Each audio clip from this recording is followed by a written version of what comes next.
Hi, this is Daryl Peterson with Micromeasurements. I'd like to introduce you to a protective coating called M-Coat D. M-Coat D is an acrylic coating, and one of the first things you'll notice about it is that it's white.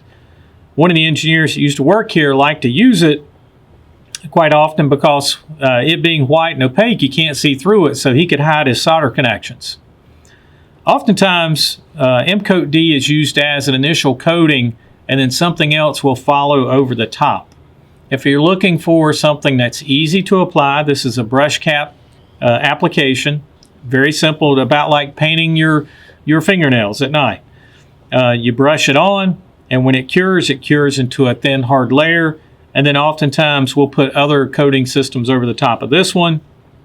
A very common combination is to put down M-Coat D first, and then put M-Coat B over the top of that, and that helps to enhance its chemical resistance. But that being said, if you're looking for a thin layer, easy to apply, cures to a thin, hard surface, consider M-Coat D for your next application. If you'd like to find out more about M-Coat D or any other protective coating, take a look at our website at www.micro-measurements.com.